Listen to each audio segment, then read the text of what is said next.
The day it disappeared was the day it was healed. YOLO composing gloves here. And today I want to show you how to make an organic riser, a riser that fits into a track both musically and just musically, I guess. So first, let me play you an example of some of the techniques and approaches I'm going to show you. We'll walk through first just the general structure of making a riser, and then we'll talk about some other principles that are typically very helpful in creating risers that really fit in a track. So this has not been mixed yet, but this is what I got thus far. Very in progress type of thing. So here you go.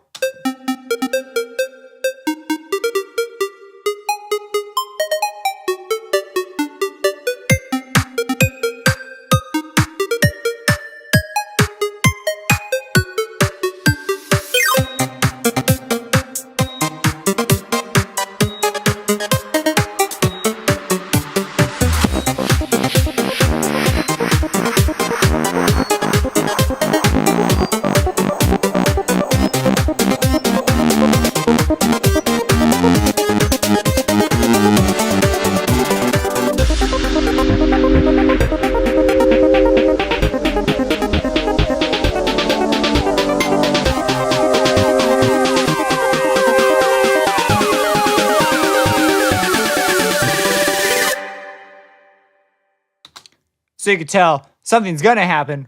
I haven't not even started working on the drop yet. I'm thinking about putting like a power up sound there, or the word power up, or this. Something there, something good. So actually, I've spent quite a bit of time working on this. As you can see, there's a lot, but the general structure is pretty simple. Also, I wanted to check, and just make sure that I'm recording. Okay, so let's go ahead and jump into this. So bare bones basic riser technique is you have three things that happen. You have melodic stuff happening, maybe a repeating phrase. I tend to call this structural stuff. Repeating phrase, a melody, maybe goes something like that. Or it could be in some other form. I have that here. Now this doesn't have any sort of pitch increase or anything, but you can have a pitch increase. This largely serves just as a backbone for, it ties the song together a little nicely. There's some continuity in that you've heard these phrases already.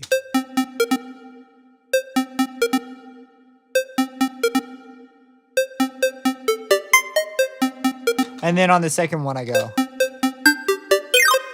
So these are just literally cuts from the previous melody. And I guess I'll really quick explain a motif. It's a little more detailed, but basically a motif is a rhythm with a contour. So what I did was first I came up with a phrase. Generally you want two phrases, an A phrase and a B phrase. The B phrase typically has, if you have a short, fast A phrase, your B phrase will feature maybe longer notes or different quality. That way they can talk to each other. It's not always true. Sometimes it's just like two phrases are similar, but they work well together. It just depends. You could consider things like the Rondo alla Turca by Mozart. So that's an example of like, oh, we've got these two phrases, the bum bum bum bum bum bum bum bum, but they work well together. So that's the idea, basically. You want that. Now, a lot of times they're contrasting, sometimes they're similar. And the way it works, the reason why they work is because you have a rhythm, such as this. Very easy rhythm. But it creates a contour. It creates a repetition. And in music, generally things repeat in threes. So 1, 2, 3. And usually after 3, it becomes overbearing and too predictable. So it's not enjoyable, but it's really, so typically in threes. And you want this to maintain structure through a phrase. So anyways, that's like some basically really basic counterpoint style things. But I have that, and I also have this little intro sort of offbeat thing going on. And this. So you see, those are my two rhythms. And I can use those rhythms in a drop and easily form something going back and forth with a phrase. So that's a motif, a good example. So a motif, rhythm and a contour. Another great example, Beethoven's Fifth. Dun, dun, dun, dun. So the rhythms, bop, bop, bop, bop. And the contour means the pitch class. It's kind of it's just the notes you pick. So do do do do do do do do, and then he takes that motif and begins to mess with it, and you're really familiar with it. Sort of the genius of it. Do do do do do do do do do do do. That whole thing. So it's really pretty powerful stuff.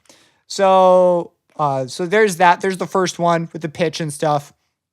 There's the spectrum. There's spectrum, and then there's spatial stuff to worry about. So space is like this. I haven't done much of the space one yet. So space I usually consider in the mix down. That's like, are things gonna be really wide and then come to be mono? If you look up my track, or it's a remix of 9 Inch Nails, The Hand That Feeds, and in that one, I took a lot of care on the image before sort of the big impactful moment, because it's not really a drop per se.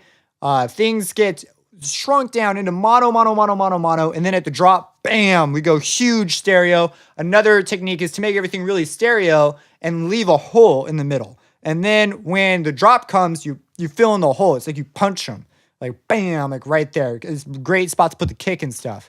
And then the last consideration is your spectrum. What is your spectrum doing? Generally, like here, I'm hiding the bass quite a bit. And this is just through general songwriting, which is usually the best way to do it. Usually you don't want to rely on EQ or filters to accomplish this effect. Your song, you want to write a song that will lend itself towards this style. This is what you intend to do. And these are all just options. These are just various ways. You might focus more heavily on one than the other. But here I've got like my bass is like that, dan, dan, dan, dan, dan, but it's really upper harmonics. There's no real low tone. The kick is actually not as full as the kick I'm going to use here. And I restrain the kick even further here. And you notice that it comes in a little more fully, I believe, here. And it's not even sidechained yet. So when I sidechain and mix things properly, it's going to come through really great. It's going to be an awesome transition. Another technique, by the way, those are toms.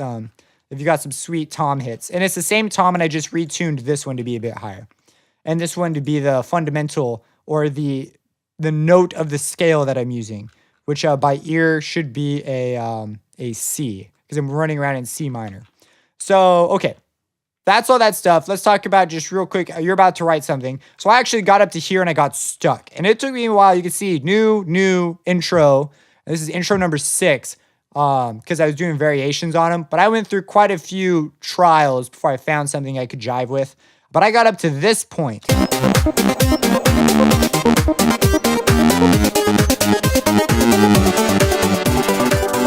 And there's a lot going on. I wanted really the song to take you to the climax. But here I do a fall. So this is called a false rise. A false rise serves to either to give into a transition either to the real rise or to a second melodic stage, usually. If you listen to like Nitro Fun, it can go either way. Usually you could tell because the real riser has this sort of commitment that a false rise typically doesn't have. But sometimes you really can't tell. Nitro Fun, just as an example, all the time, I'm assuming it's a he. I don't know if it's a duo or if it's just a single guy or a girl or whatever. I'm assuming it's a guy, though. Sorry if that offends you, I guess. It's kind of sad I have to say stuff like that. So, anyways, Nitro Fun will do these things where you go to a false rise and then a whole new melodic section. Like this drop will ideally hit around a minute, somewhere around there, like 55 seconds or something. But Nitro Fun, sometimes they go all the way out to like a minute and 30 seconds. But the drops and stuff are a lot more. So there's like a little solo improv section. A great example is the track Final Boss. A lot of the comments, well, not a lot of the comments, just one of the top comments. But a lot of people upvoted it, so they agree. They didn't jive technically with the beginning as much, but when the countdown started, he had given himself so much to work with that it really just became very epic. So that's a good example of a track. It's one that I used as sort of a reference. So anyways, I go to my real rise and I got stuck here. And so at first I was like, all right, I know I want a snare thing. So I picked out a snare drum and I made this rhythm. Now I'm filtering it. I didn't choose to filter it till later, but I have a filter going on. And I knew you want to be careful about the number of bars you pick. You generally want to go with 8 or 16. 12 bars can be weird unless you have some sort of melodic phase to bring it in, or you're working and or your structure makes sense in 3s. But usually by default, most people think in sets of 8 or 16. You want 8 or 16. 16 is a lot. Technically, this is like, this is 16. So technically, there you go. But here I went with the good old 8 bars.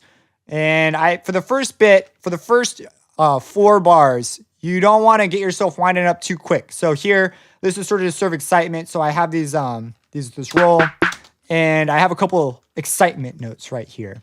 And it's even got a little accent. I actually haven't gone through and done dynamics yet on this. But here, this is the roll that the next 4 bars sort of takes off. So I do 2 with these excitement notes in places that I thought made sense. You can choose. There's so many variations on this. I'm not going to like talk a crazy amount about it because most of it's just trial and error. But you don't need to do this sort of speeding up thing if you don't want to. There are lots of other great options. Some people, like Zomboy all the time, instead of speeding up, will use syncopation instead, usually in combination with some sort of either a melody or bass line. Now, it's not like a full bass line because it's part of the riser. But the syncopation will create the sense of suspense that we need before. So anyways, I have this, and then the last 2 bars, I speed up quite a bit.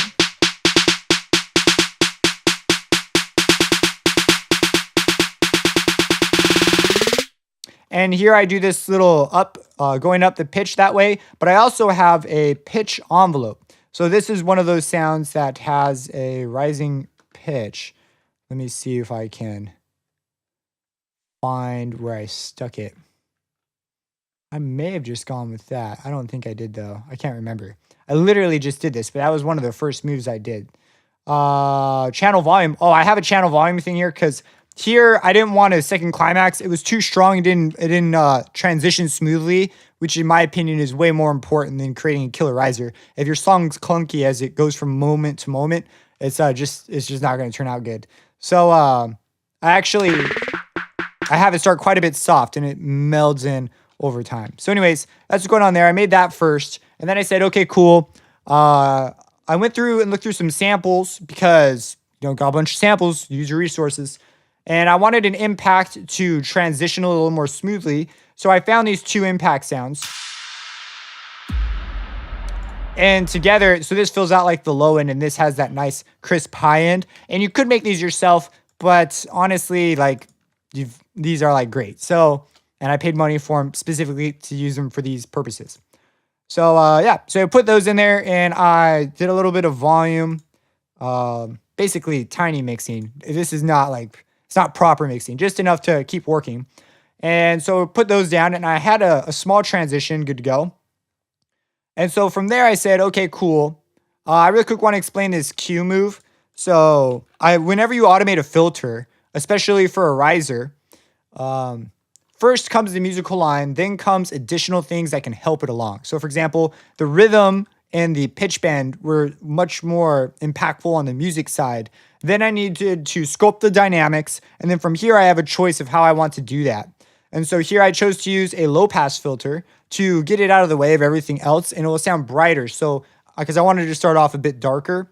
And with the Q, oftentimes going up through the first couple bars, the Q is, sounds really cool. It's a resonance peak. If you have no idea what I'm saying, you need to go look up like some basic stuff about filters. But I'll almost always automate the Q off by the end because by the end, and I'm actually automating the filter itself off too, the effect itself, because oftentimes even with the effect still on, it will still impose some sort of an upper filter. And I didn't want that, especially if it's on a low pass. So I did that in the Q just so that it doesn't ring out because it's pretty bright. I really like the way the Q sounds, the resonance sounds nice. And it's going to get masked when I have everything else. So it's actually a little brighter than I probably would settle on. But when everything else is in, it'll get masked out. Even in the mix, that'll happen. So that won't be a problem. If not, I'll just change the automation of my Q. So I got that. Then I said, okay, well, let's get some noise in here. So I found a little noise thing and I just reversed it, tossed it in there. I decided against doing one of those side chain movements. So, but I might if it helps with clarity. But stylistically, I wasn't really looking for that. So I probably just won't do it.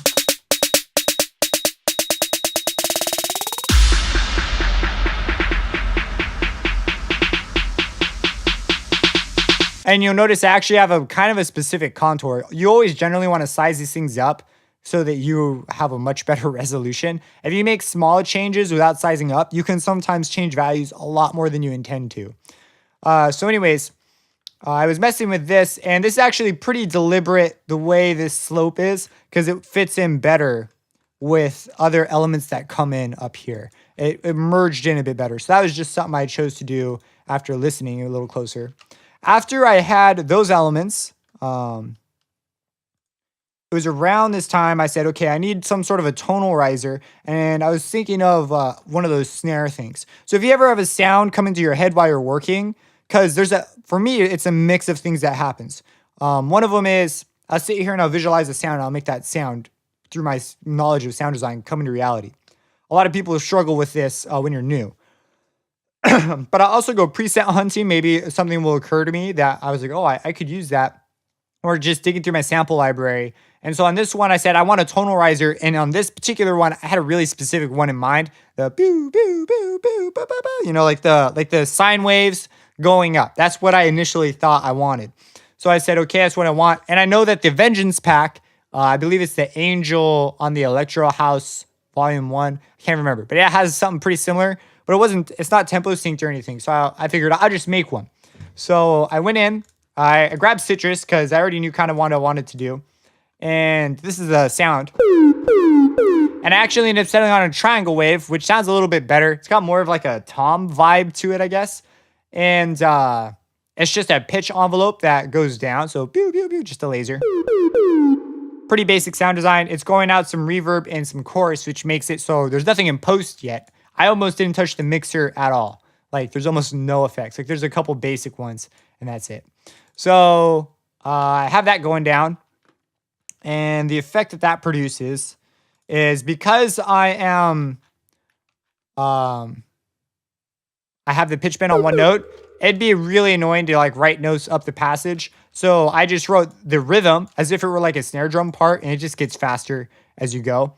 And for that, I then automated the master pitch. And whoops, wrong key. I automated the master pitch. So you could automate this one, but then you have to set a range. It's kind of a hassle. The master pitch, I believe, already has a range of 2 octaves. So I just automated this knob and just turned it up. Let me turn off. Yeah, turn that stuff off. What else? That's it. Oh, and this thing.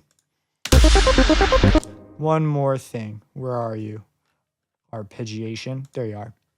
So you can't hear it, but it'll come in. I will fade everything in. Now, when I start, it's important to note things just start as loud as they are. And then I'll fade things in if I feel like they needed to be faded in. A lot of these fades I didn't decide on until I figured out what I wanted to do melody-wise. So at this point, everything was still pretty loud at the beginning.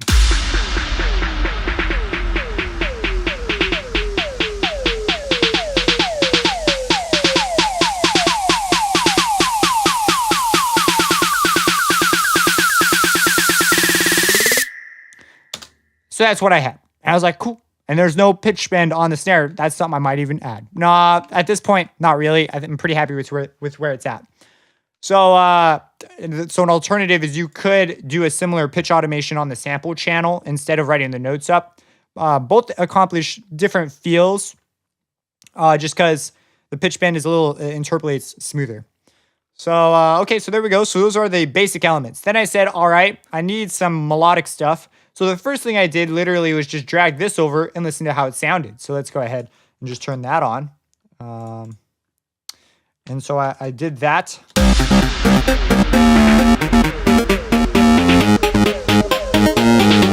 And so I noticed right away, I got like, this is kind of vibing. So I was like, okay, cool. So the next step was I don't want to repeat like the same thing, especially since this is part of a previous phase. And I need this to be contrasting. So what I did instead was I said, all right, I've got this going down. So let's take the same phrase, isolate the chords and make them long. And so I did that. And then I also adjusted the filter. So I have too much automation to explain everything that's going on here. But basically, you want things to change over time. It's more interesting. So I had a filter movement going on. I also tried a number of really stupid things until something finally clicked. But So there it is. And here I fall before I had a climax. It was too much. I said this a little earlier, but you'll come across stuff like this. You got to be willing to just radically change something. Usually it'll work out if you're willing to just sacrifice now I always save the stuff. I always save it in case I want to go back.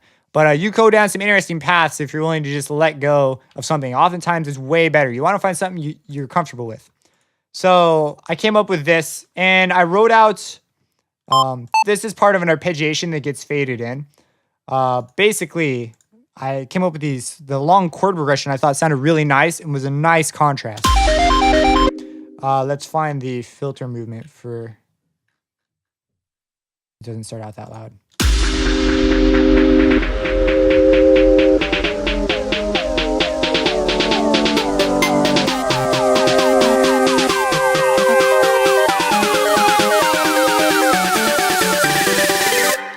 So now this actually took a lot longer. I mean, I'm showing it to you right now just in one step, like, oh yeah, I made these chords long. It took me a while to decide that I wanted to do this. I actually originally had that crazy sounding thing you heard earlier. This oh man, I want the loud version, please. This one.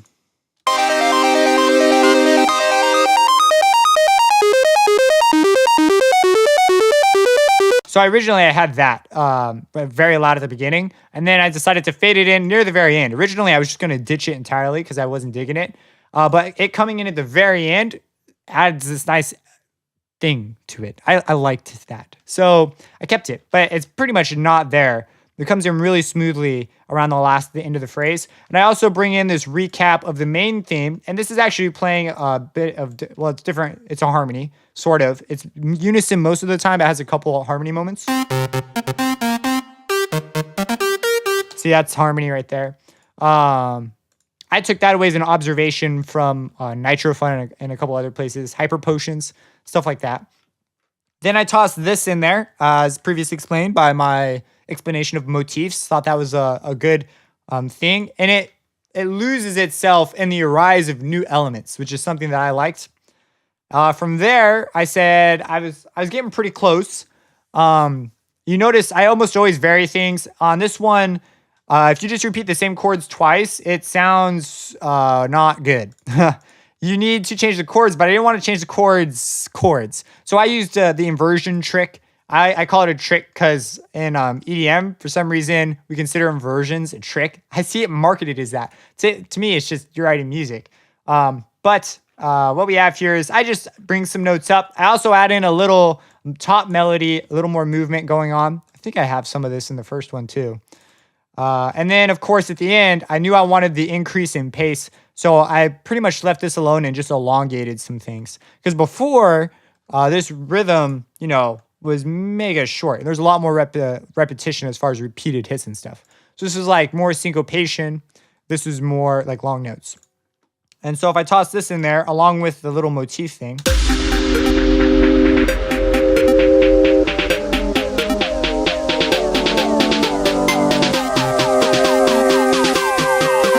So that's what's going on right there. I also originally, I was kind of envisioning having something like this. Let's get it!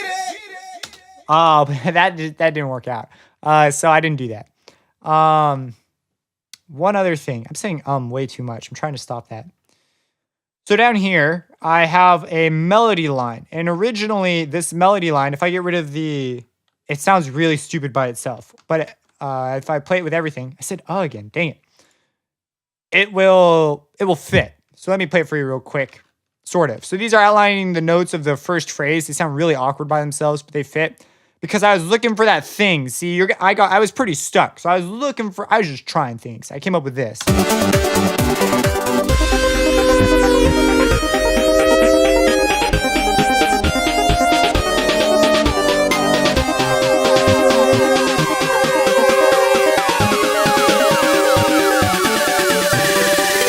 So obviously this was a bad idea.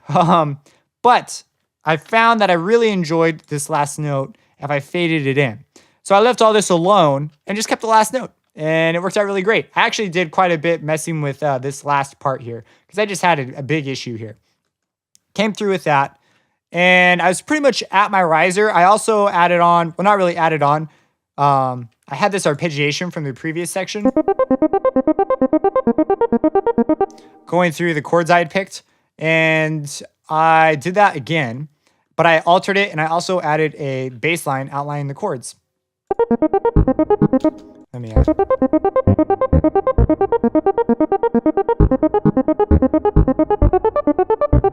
And you notice the bass notes are quite a bit louder. I'm still up in the air about some of this stuff. But if you could, oh, dang, I said it again. If you combine it with the filter movement, it actually opens up. And so what we get is an effect of this like climax, a fall into this dark passage. It's a lot smoother than my other one. And it builds and builds and builds. And then after that, it's all taste. So according to your taste, you need to go through and change things dynamically as they progress. Like, oh, the snare is too bright here. Or, oh, for example, here, I took the snare, I bring it down. I bring it down on the rise on the first one, and then I bring it back up to full volume. Like you can see that just a whole slew of small adjustments. That's mostly what the automation is when you see it. It's not that crazy. So let me go ahead and play for you the finished thing one more time. Now you can sort of hear all the individual elements and have a grasp of sort of the process that I went through for some of this. I'll start right here, right back at the beginning. So here you go. Now, after the explanation, you can take some of these things and give them a go. Generally, I'll start with a rhythm, a basic rhythm, and then you always want to make sure you have a good melodic content, and then you just start building on top of that. Try things, shave things off, delete things. This is probably my as far as an intro theme, there were actually like 2 projects before this that I had gotten a fair way into, and decided I didn't like them at all. So this one, I actually got through as far as this. I was trying to start with the drop, and it just wasn't jiving, so I started with an intro instead.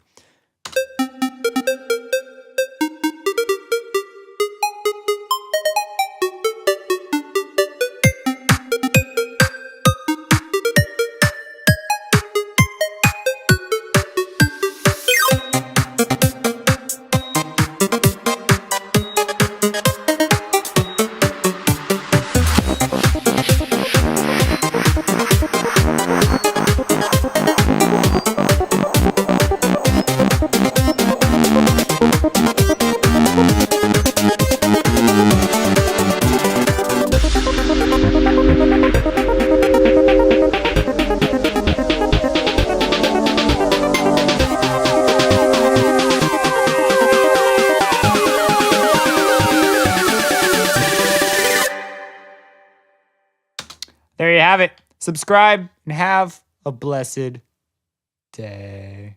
The day it disappeared was the day it was healed.